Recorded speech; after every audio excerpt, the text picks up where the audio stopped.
All right, guys. So I've actually got my first success story from our recent Sync Up event. This is Drew Mantilla, and he's obviously wearing our swag, which I really appreciate that, man. It's really cool. It was great to meet you, Drew. Obviously, meeting you guys in person obviously brings this whole community to a new level of more intimacy and just feeling like I've met you before now. You're not just a face on a screen in a Zoom chat right here. But Drew was actually the first person that let me know that he actually got accepted by one of the library CEOs. Now, we're not going to mention the CEO name or the company name. That's for all of you guys that have attended and have submitted and worked with him. But he was actually the first one to let me know that he absolutely is in, and he's with a really, really great company. I'm really excited for him. But his journey in sync has not always been smooth. It has not always been just easy and free flowing. And I don't want to make any assumptions that now everything's going to be super easy. Of course, now really some more work needs to be done. But Drew, I want you to kind of just talk about your experience with Sync Up, talk about your experience, obviously, before Sync Up and where your frustrations were with this industry and how you feel right now having this new relationship sort of open for you. Yeah, I mean, I'll give you the whole journey. You can kind of stop me if we need to speed it up. But 2013 was the first time I tried to pitch any sync music. I've been a professional full-time producer and engineer for 15 years.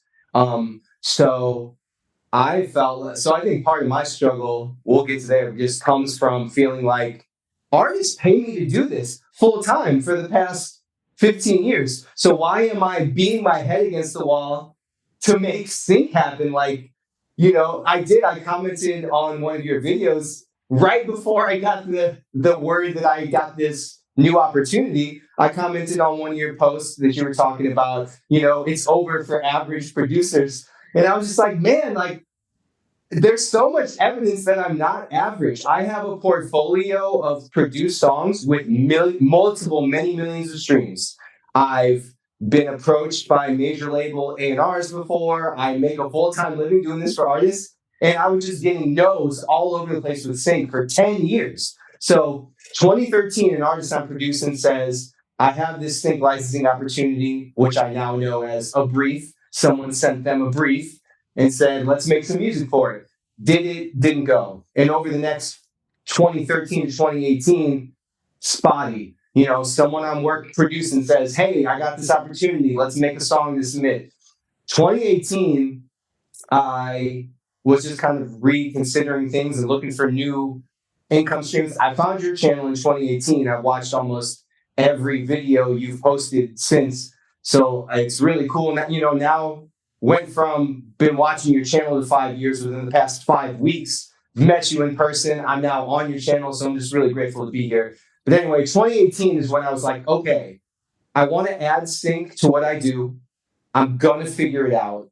And that's when I started putting almost daily effort into doing whatever. And I did so many things. I watched all your videos. I watched everything in Sync Academy. I did Taxi for a while, which whatever. But it was practice working on Greece. So I'll do that. I did a year of Sync Edge, and that was the closest I ever got to getting signed from cold submissions. Like 3 different ones. I was having phone conversations or whatever, and it just, something wouldn't work out. The music wasn't quite ready. But yeah, I learned through your platforms that what I was struggling with was thinking that because I could produce songs for artists, that I just automatically knew how to make syncable music. And especially I was focusing, based on your information, for a while I was focusing on cues. And now we're back to songs are the thing, but that time that I spent learning how to make the right cues totally improved my production, because I was like, everything, the instrumental has to be catchy. It has to catch in this many seconds. It has to, all these things. It also got me focused on genre. Like when I create something, it's like, okay, like when I'm working with an artist, it's like, even if it's not going to be for sync, I'm now in this mindset of like, what's the genre? Who's the audience? What kind of, people that like these artists, people that like these genres, that's who this is for. And I think that mindset has increased the success of my production, both for artists and for sync. And then so the sync up experience was kind of the culmination of all that. And I came into it really burnt out and kind of on my last last leg a little bit where I was like, I really genuinely came into Sync Up where I was like, something has to work for me at Sync Up, or I genuinely have to reassess what I'm doing with Sync. Because I'm literally over here making a full-time income producing and engineering for artists. And then I'm over here doing Sync. And I guess one part that I skipped in the story, in 2020, I did get signed to my first library. And have had placements with them and made money with them. But it's like basically after doing things like Sync Up and whatever, any money that I made from my early experiences getting placements, I've now spent to be where I'm at. So I'm back at zero. So it's just like I'm like after Sync Up, I'm like, okay, I'm back at no profit. I've put tons of years of work into this, and I'm successful in other areas of the industry. I do other things in the industry too that I didn't even mention. I gig, I do front of house sounds. It's funny, you posted like a kind of meme about you had like this ball of energy and you're like, don't do this. We have all this energy going different directions. You're like, do this, where it's like one energy going one direction. I'm the ball of energy that's going in. I have 8 different musical income streams. So I'm kind of all over the place. But I really wanted to add Sync. But I was like, at some point, I don't like quitting. That's how I got this far in the music industry. So I was like, at some point, I got to consider my return on investment here. And so I was really about to at minimum, reassess how I approach Sync, if not quit after Sync Up. But Sync Up was a great experience. It was everything it should have been, everything you promoted it as. And we had a great time, and being able to make that warm submission really made the difference. I'll add one more thing before I'll throw it back to you, is like, I will say, after all these struggles I've had and whatever, and all these things I've learned from you, I've still yet to successfully cold contact a library and get signed. I went to Sync Up. I don't know if this influenced the decision of the library that signed me, but I did in person meet that CEO. We were we broke up into small networking groups.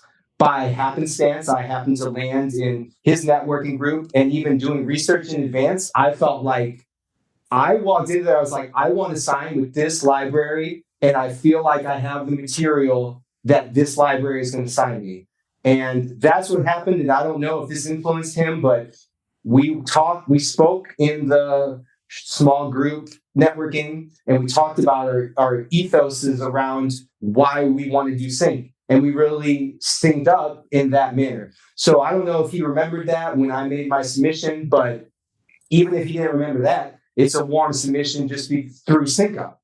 And then the other one, I have a songwriting production partner that I do a large portion of my sync work with. His name's Ryan Marquez. I came to Sync Up with him.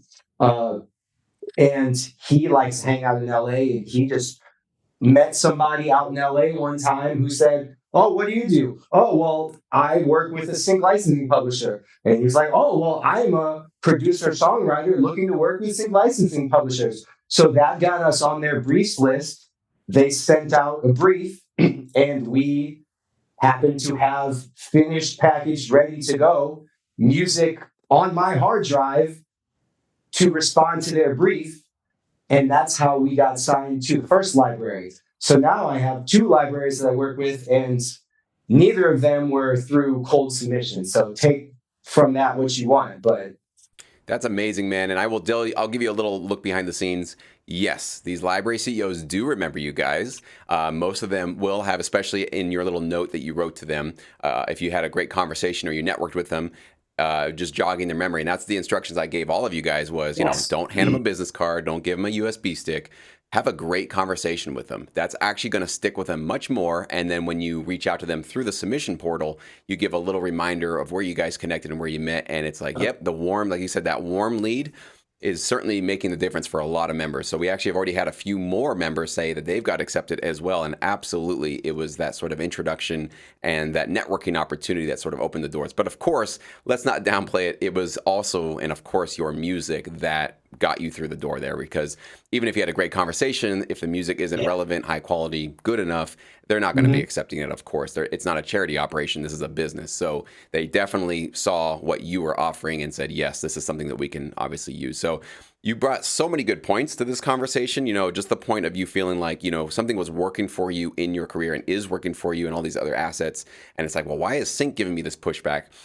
Very common, actually. You're not alone in that. A lot of music producers and songwriters realize that sync is just a kind of a different animal, and it is just a unique thing that you can't just throw the same skill sets that you've been building up on this side of the industry to go over here, because it's just a whole different animal. We sometimes forget that the sync licensing industry is actually not in the music industry. We are the music providers, but who is our end user? Who is our clients? They're TV producers, they're film producers, they are directors, they are supervisors. It's not audiences. It's not the general public. It's not in a concert hall, right? So we have to remember that because of that, just one potential or that one fact, it requires us to think about our music in a completely different way, a more functional way than we probably have been with all the artists and all the music that you've been creating, man. But as you said, you've got work ahead of you. You now feel that like, okay, you've got sort of like you're back to zero in terms of your investments and all that kind of stuff. And you're going to be moving forward. And, I wish you all the best, man. I think you are a hard worker. I think you're one of these guys that obviously you don't take no for an answer. And that's usually a sign that I see from people that keep an eye on that person, because they're going to rise to the top. We're all going to get beat up in this business. You've been beat up. I've been beat up. We've all been rejected. We've all had disappointing royalties or lack of royalties, right? But it's that sort of tenacity, that kind of stick-to-itiveness that you have that will see you through to getting some higher opportunities in this industry. So congrats again, Drew. So happy for you, man. Really glad that you joined us. Hopefully we can see you again in future Sync Ups. And for everybody, if you guys did not join us in Sync Up, or you only joined us virtually, this is the kind of stuff that you're missing out on. I do highly encourage you. And you were not alone also with that, Drew. I had quite a few attendees tell me they were on their last straw. They were basically deciding, if this doesn't work out, or if I don't feel something really magical from this weekend, I think I'm just out of sync. And I actually had a couple of comments from a few of you guys with that feeling. And so that was really cool to hear that positive feedback afterwards of like, yeah, you know what? I'm going to give this another shot. I think I feel empowered now. So you guys are all on the same page here. You guys are all kind of going through a lot of the similar struggles. So congrats again, buddy. Really appreciate it, man. Thank you so much for sharing your story with us today. Man, thank you.